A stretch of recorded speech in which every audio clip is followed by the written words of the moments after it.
श्री कृष्ण कहते हैं, आप कितने भी अच्छे कर्म कर लो, लेकिन समाज आपके बुरे कार्यों को ही सदैव याद रखता है।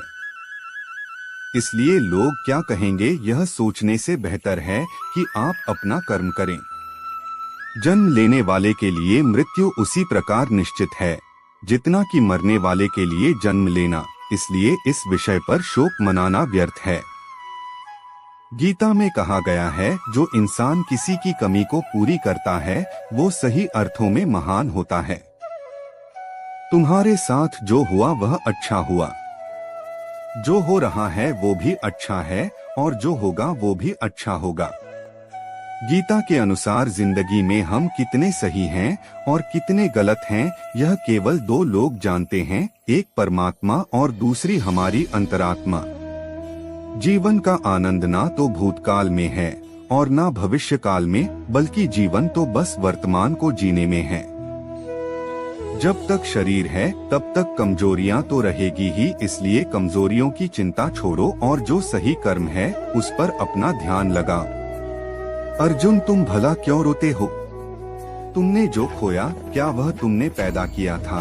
आज जो तुम्हारा है वह कल किसी और का होगा, क्योंकि परिवर्तन ही संसार का नियम है।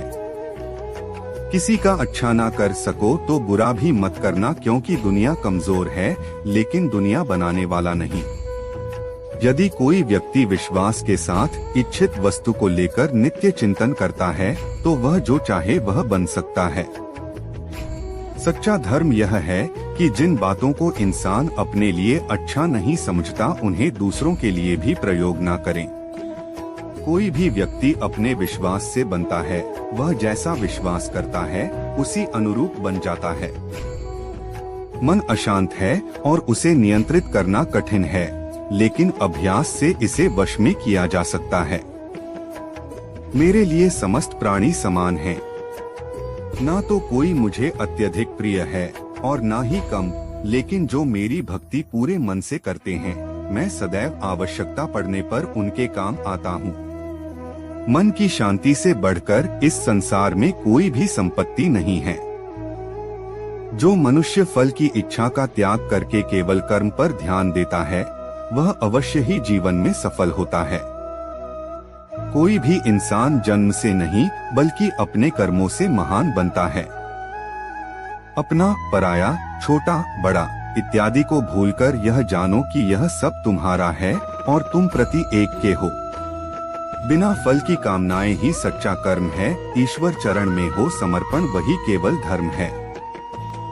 जो व्यक्ति क्रोध करता है उसके मन में भ्रम पैदा होता है, जिससे उसका बौद्धिक तर्क नष्ट हो जाता है और तभी व्यक्ति का धीरे धीरे पतन होने लगता है।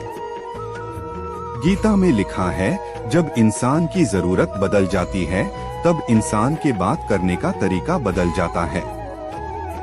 इस संपूर्ण संसार में अपकीर्ति मृत्यु से भी अधिक खराब होती है।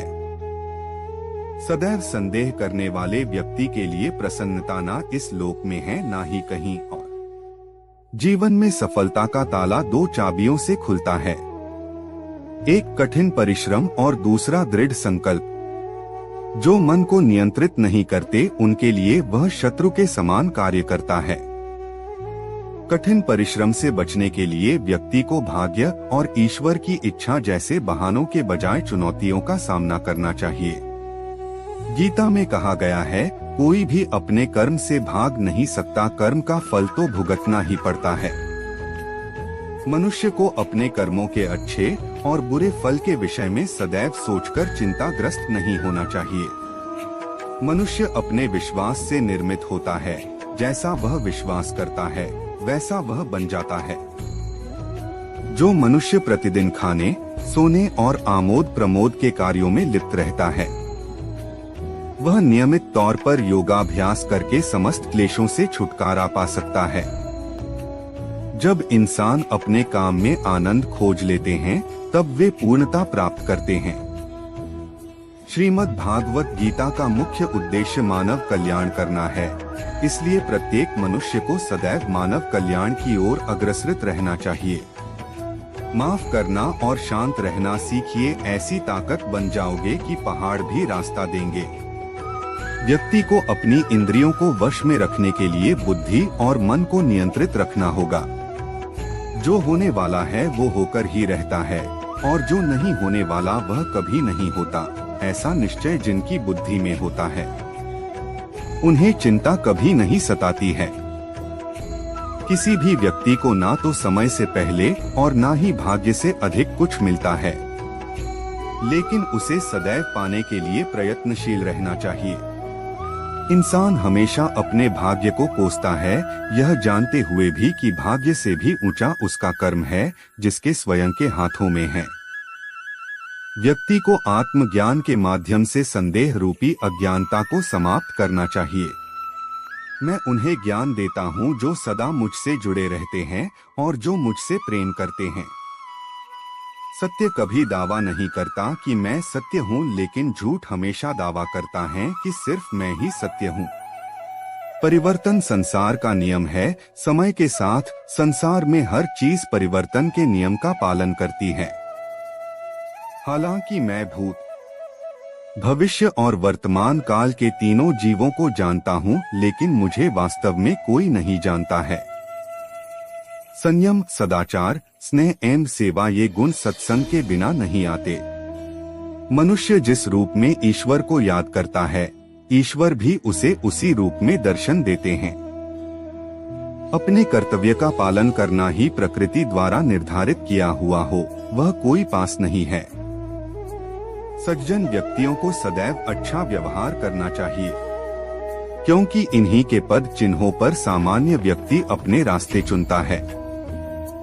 बुद्धिमान को अपनी चेतना को एकजुट करना चाहिए और फल के लिए इच्छा छोड़ देनी चाहिए।